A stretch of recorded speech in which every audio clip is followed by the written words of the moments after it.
நம்ம எல்லாருக்குமே டீனேஜ்ன்றது ரொம்ப ஸ்பெஷலான ஒரு டைமாக இருந்திருக்கும். அதுலேயும் அந்த ஏர்லி டீனேஜ் 12 to 13 இயர்ஸில் நம்ம ஒவ்வொருத்தருக்கும் ஒவ்வொரு ஸ்பெஷல் மூமெண்ட்ஸ் இருந்திருக்கும். ஒரு ஃபர்ஸ்ட் க்ரஷ்ஷாக இருந்திருக்கும், ஒரு ஃப்ரெண்ட்ஸுங்களோட சேர்ந்து பண்ண ஒரு திருட்டுத்தனமாக இருந்திருக்கும், நமக்கு பிடிச்ச ஒரு மியூசிக் ஆர்டிஸ்ட் அந்த டைமில் நம்ம பாண்ட் பண்ண ஆளாக இருக்கட்டும், இல்லை நம்ம அந்த டைமில் தேடி போன ஒரு பேஷன், ஒரு ஸ்போர்ட்ஸோ, ஒரு மியூசிக்கோ, ஒரு ஆர்ட்டோ, அந்த மாதிரி நம்ம லைஃப் சேஞ்சிங் மூமெண்ட்ஸ் அப்படின்னு நம்ம யோசிக்கும் போது அந்த ஏர்லி டீனேஜ்ன்றது ரொம்ப ஒரு ஸ்பெஷலான ஒரு டைமாக இருந்திருக்கும். அப்படிப்பட்ட ஏர்லி டீனேஜில் ஒருத்தன் பெரிய ட்ராஜடியை ஃபேஸ் பண்ணுறான். ஒரு சின்ன பையன். அந்த ஏஜில் அதை கேரி பண்ண முடியுமான்னு நினைக்கிற பையனுக்கு ஒரு பெரிய ட்ராஜடி நடக்குது. அந்த பையனை போட்டு அது உடைக்குது. உடஞ்ச அந்த பையன் பரியேறும் பெருமாளாக எழுந்து கர்ணனா நின்று மாமன்னனா உயர்ந்து இன்னைக்கு வாழையடி வாழையாக அவன் பேர் நிலைக்கிற அளவுக்கு ஆயிருக்கான் அப்படின்னா அது வேற யாரும் கிடையாது, நம்ம டைரக்டர் மாரி செல்வராஜ் தான். கண்டா வர சொல்லுங்க கர்ணனை கையோட கூட்டி வாருங்க. Welcome to Gautham Talkies. இன்னைக்கு நம்ம பார்க்க போகிற படம் Red Giant Movies Navvi Studios together presents Santhosh Narayanan musical Mari Selvaraj தயாரித்து இயக்கியிருக்கும் வாழை. வாங்க டிஸ்கஸ் பண்ணுவோம். ஒரு சின்ன ஊர், அதில் வாழ்கிற மக்கள்லாம் காலங்காலமாக ஒரே வேலையை செஞ்சுட்டு வராங்க.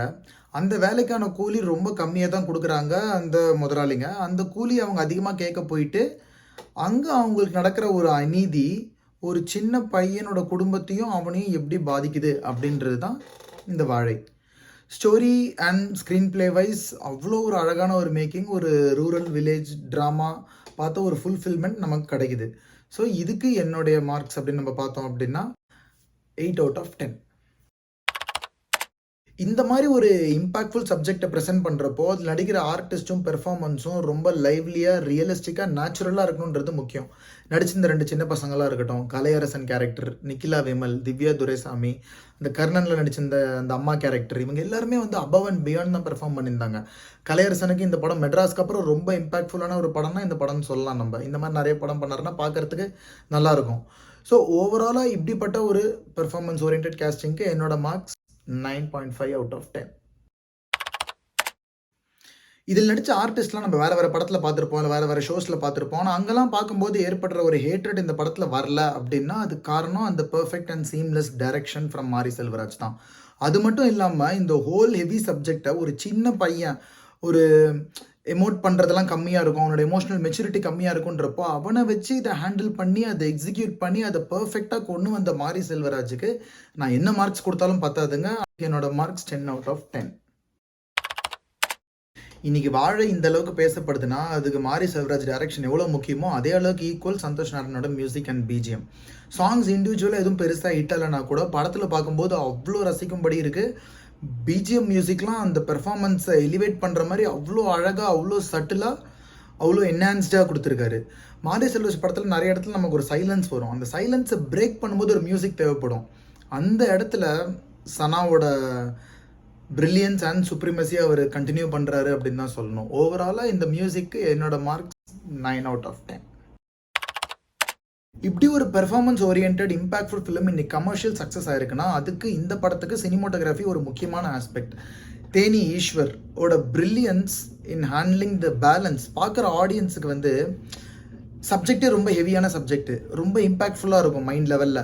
அட்லீஸ்ட் அந்த என்விரான்மெண்ட் பார்க்குற விஷுவல்ஸ்லாம் கொஞ்சம் ப்ளீஸிங்காக இருந்துச்சுன்னா அவனுக்கு அந்த பேலன்ஸ் இருக்கும். ஆல்ஸ் ரொம்ப ஓவர்வெல்ம்ட் ஆகிடும். அப்படிப்பட்ட ஒரு பேலன்ஸை ரொம்ப ஒரு சட்டிலாக ஹேண்டில் பண்ண சினிமாட்டோகிராஃபருக்கு என்னோட மார்க் 9.5 out of 10. இந்த மாதிரி ஒரு பெர்ஃபார்மன்ஸ் ஓரியன்ட் ஃபிலிம்ஸில் எப்போவுமே எடிட்டிங் ஒரு பெரிய சேலஞ்சாக தான் இருக்கும். அந்த ஆர்டிஸ்ட் பெர்ஃபார்ம் பண்ணுறதை காட்டுறதா இல்லை அதை காட்டுறதுனால படத்தோட இன்டென்சிட்டி குறைஞ்சிருமா அப்படின்ற டிபேட் பண்ணுறதுக்கு எடிட்டருக்கு டைம் கரெக்டாக இருக்கும். அந்த மாதிரி ஒரு டைமில் அவ்வளோ ஒரு பர்ஃபெக்ட் ப்ராடக்ட்டை கொடுத்து அதுவும் மாரி செல்வராஜோட ஏஸ்தட்டிக் ஃபிலிம் மேக்கிங்கில் பெரிய ப்ளஸ்ஸே அந்த எடிட்டிங் தான். அந்த டக்குன்னு ஷார்ட் டிரான்சிஷன்ஸ், அந்த பையன் நினைக்கும் போது அவனுக்கு நடக்கிற அந்த ப்ரீவியஸ் ஷார்ட் டிரான்சிஷன்ஸ்லாம் அவ்வளோ ஒரு அமேசிங்காக சீம்லெஸ்ஸாக படத்துக்கு கொண்டு வந்ததுக்கு அந்த எடிட்டருக்கு ஒரு பெரிய சல்யூட். இதுக்கு என்னோட மார்க்ஸ் அப்படின்னு பார்த்தோம்னா 8.5 out of 10. இந்த கதை ஒரு கிராமத்தை பேஸ் பண்ணி நடக்குது. அந்த கிராமத்தில் ஒரு 30 to 40 ஹவுசஸ் இருக்கிற மாதிரி காட்டுறாங்க. அதெல்லாம் நமக்கு பார்க்கும்போது ஒரிஜினல் நினச்சா இன்டர்வியூவில் சொல்கிறாங்க அது எல்லாமே செட்டு போட்டோம் அப்படின்றாங்க.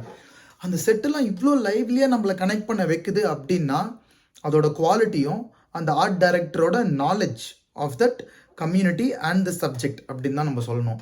அதே மாதிரி காஸ்டியூம்ஸ் பார்த்தோம் அப்படின்னா பெரிய ஒர்க் இல்லைனாலும் இருக்கிற காஸ்டியூம்ஸை அழுக்கு பண்ணி போடுற அந்த தேவை இருந்துச்சு. அந்த டிஃபரன்ஷியேஷனை அழகாக காமிச்ச அந்த டீமுக்கும் ஒரு பெரிய சல்யூட். ஓவராலாக ப்ரொடக்ஷன் டிசைனுக்கு என்னோட மார்க்ஸ் 8 out of 10. படம் பார்க்குற ஆடியன்ஸ்லாம் எங்களால் படத்துலேருந்து வெளியவே வர முடியல, அந்த லாஸ்ட் சாங் வரைக்கும் நாங்கள் உட்காந்துருந்தோம் தேட்டரில் அப்படின்னு சொல்கிறதுக்கெல்லாம் மெயின் காரணம் அந்த எமோஷ்னல் கனெக்ட் தான். படம் என்ன தான் நமக்கு டேரக்டாக ரிலேட் ஆகலை, கனெக்ட் ஆகலை அப்படின்னா கூட அந்த படத்தில் அந்த கேரக்டர் சிவனேந்தன் கேரக்டருக்கு அவனுக்கு ஏற்படுற போராட்டங்கள், ஏற்படுற வலிகள், அதை தாண்டி போகிறதுக்கு அவனுக்கு கொடுத்துக்கிற அவன் செல்ஃப் மோட்டிவேஷன்லாம் நம்மள அந்த கேரக்டரோட பர்சனலாக கனெக்ட் பண்ண வச்சு கிளைமேக்ஸில் அவனுக்கு நடக்கிற ட்ராஜடி நமக்கே நடக்கிற மாதிரி காமிச்சிருக்காங்க. இப்படிப்பட்ட ஒரு எமோஷ்னல் இம்பேக்ட் அண்ட் கனெக்டை கிரியேட் பண்ண படத்துக்கு என்னோட மார்க் 9.5 out of 10. வாழ்க்கைக்கு படிப்பு எவ்வளோ முக்கியம், படிப்பு தான் நம்மளை உயர்த்தும் அப்படின்றத கோர் ஐடியாலஜியாக வச்சு அதை எல்லா படத்துலையும் முடிஞ்ச வரைக்கும் சொல்ல ட்ரை பண்ணுறவர் மாரி செல்வராஜ். அதே மாதிரி இந்த படத்தில் நம்ம பார்த்துக்கிட்டோம்னா சிவனேந்தன்ற கேரக்டர் எவ்வளோ கஷ்டங்கள் இருந்தாலும் ஸ்கூலுக்கு போகணும், நல்லா படிக்கணும் அப்படின்ற தாட் ப்ராசஸ்லேயே இருக்கான். இதை பார்க்கும்போது நமக்கு என்ன கேள்வி தோணுது அப்படின்னா, இவ்வளோ கஷ்டத்தில் இருக்கிற பையனை இப்படி படிக்கணும், இப்படி இம்பார்ட்டன்ஸ் கொடுக்குறானே, அப்போ இவ்வளோ ஃபெசிலிட்டிஸ் இருக்கிற நம்ம எவ்வளோ படிக்கணும், எவ்வளோ இம்பார்ட்டன்ஸ் கொடுக்கணும் படிப்புக்கு அப்படின்றத கேள்வியாக கேட்க தோணுது. இது மட்டும் இல்லாமல் அப்பர் கேஸ்ட் பிஸ்னஸ் மேன் எப்படி லோவர் கேஸ்ட் லேபரர்ஸோட பேசிக் நீட்ஸை எக்ஸ்ப்ளாய்ட் பண்ணுறாங்க, ஒரு சின்ன ப்ராஃபிட் மார்ஜினுக்காக எவ்வளோ ஒரு இல்ட்ரீட் பண்ணுறாங்க ஒரு பேசிக் ஹியூமனிட்டியை அப்படின்றத இந்த படம் நம்மள ஸ்ட்ராங்காக கொஷின் பண்ண வச்சிருக்கு. இப்படிப்பட்ட ஒரு இம்பேக்ட்ஃபுல் படத்தை கிரியேட் பண்ண டீமுக்கு என்னோட மார்க்ஸ் 9.5 out of 10. படத்தோட கமர்ஷியல் சக்ஸஸை நிர்ணயிக்கிறதே அந்த படத்தோட என்டர்டெயின்மெண்ட் வேல்யூ தான். அந்த மாதிரி இந்த படத்தில் நம்ம பார்த்தோம் அப்படின்னா காமெடி இருக்குது. அந்த 2 கேரக்டர்ஸ் ஹீரோவும் ஃப்ரெண்டும் இன்ட்ராக்ட் பண்ணுற சீன்ஸ் ஸ்கூல்லையாக இருக்கட்டும், வீட்லேயா இருக்கட்டும், எல்லா இடத்துலையும் வந்து நமக்கு ஹியூமரஸாக ரொம்ப லைவ்லியாக இருக்குது. அதே மாதிரி கிளைமேக்ஸுக்கு முன்னாடி நிக்கிலா விமல் அந்த ஸ்கூல் சாங்கில் ப்ராக்டிஸ் பண்ணுறதா இருக்கட்டும், அது எல்லாமே நமக்கு அந்த கிளைமேக்ஸுக்கு தேவைப்பட்ட பல்ஸை பில்ட் பண்ணுறதுக்கு ரொம்ப யூஸ்ஃபுல்லாக இருந்திருக்கு. ஸோ ஓவராலாக ஒரு ஹோல்சம் என்டர்டெய்னிங் இம்பேக்ட்ஃபுல் ஃபிலிமை கொடுத்த டீமுக்கு என்னோட மார்க்ஸ் 9 out of 10. வீடியோவோட எண்டுக்கு வந்துட்டோம். ஸோ வாட் டு எக்ஸ்பெக்ட் இன் வாழை அப்படின்னு கேட்டிங்கன்னா, ஒரு வாழை மரத்தில் எப்படி வாழைப்பழம், வாழைக்காய், வாழைப்பூ, வாழைத்தண்டு, வாழை இலை இப்படின்னு இவ்வளோ பயன்கள் இருக்கோ, அதே மாதிரி இந்த வாழை படத்தில் காதல், நட்பு, பாசம், வலி, தோல்வி, துக்கம், துயரம், இறப்பு, போராட்டம் அப்படின்னு பல எலிமெண்ட்ஸை மிக்ஸ் பண்ணி நமக்கு ஒரு ஹோல்சம் மூவி எக்ஸ்பீரியன்ஸை கொடுத்துருக்காங்க மாரி செல்வராஜ் அண்ட் டீம் அப்படின்னு தான் சொல்லணும். நம்ம கொடுத்த ரேட்டிங்ஸை வச்சு நமக்கு வந்து ஓவரால் ரேட்டிங் பார்த்தா 90.5 out of 100. Thank you all for watching the video. So உங்களுக்கு என்னெல்லாம் தோணுச்சு வாழை படத்தை பார்த்து, உங்கள் டீனேஜில் நீங்கள் என்னெல்லாம் எக்ஸ்பீரியன்ஸ் பண்ணிருக்கீங்க இந்த மாதிரி இம்பாக்ட்ஃபுல் விஷயங்கள் அப்படின்றத கமெண்ட் பண்ணுங்கள், நம்ம டிஸ்கஸ் பண்ணுவோம். வீடியோ பிடிச்சிருந்தா ஷேர் பண்ணுங்கள் and subscribe for more videos. இன்னொரு வீடியோவில் பார்ப்போம். until then bye.